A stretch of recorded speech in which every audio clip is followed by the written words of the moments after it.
We will go to 17th question now. 17th question says that a radioactive sample S1 having the activity A1 has twice the number of nuclei as another sample S2 of activity A2. If A2 is equal to 2A1, then the ratio of half-life of S1 to the life of S2 is. So activity A is equal to lambda n, which is nothing but 0.693 divided by Tn, where T is half-life of radioactive sample. So I can say that A1 by A2, which is equal to N1 by T1 into N2 divided by, it is now, T2 divided by N2, T2 divided by N2. So T1 divided by T2 becomes now A2 by A1 into N1 by N2. So A2 is given, it is 2 times A1 divided by A1 into 2N2 divided by N2. So all this gets cancelled. So remaining is 4 by 1. 4 by 1 means option A is correct for 17th question. Option A is correct for 17th question. 18th question, my dear students, 18th question, which says that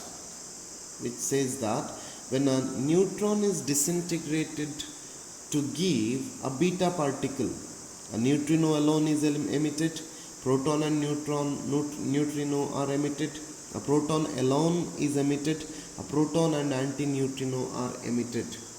For 18th question, neutrino transforms into proton as, this is now neutron, it becomes now proton plus emission of one electron and antineutrino.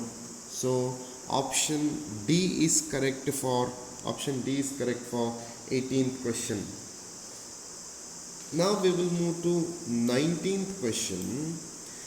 In the thermonuclear reaction of hydrogen inside the stars is taking place by a cycle of operations. The particular element which acts as catalyst.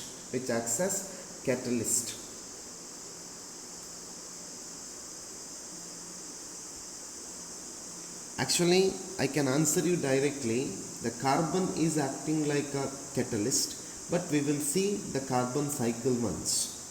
So 19th question, carbon, this is now 12 and 16. When bombarded with the hydrogen, it gives you N, nitrogen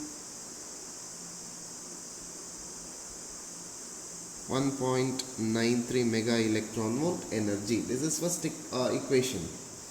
Or N 13.7, it is now becoming carbon 13.6 plus electron plus proton with the neutrino plus 1.20 mega electron volt energy.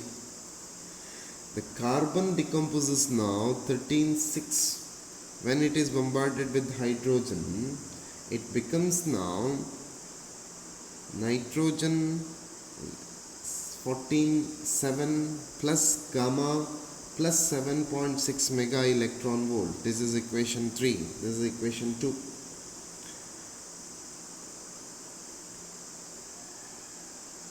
In all these cases, carbon is not destroyed, but it is acting just as catalyst.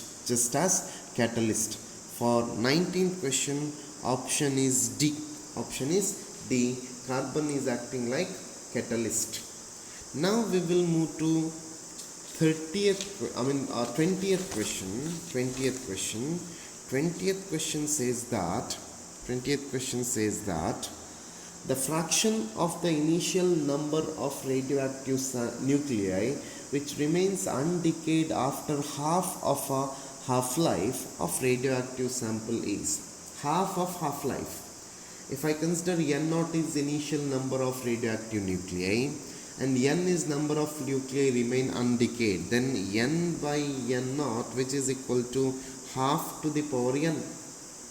N is number of half-lives. So they have given N is equal to now T by T half.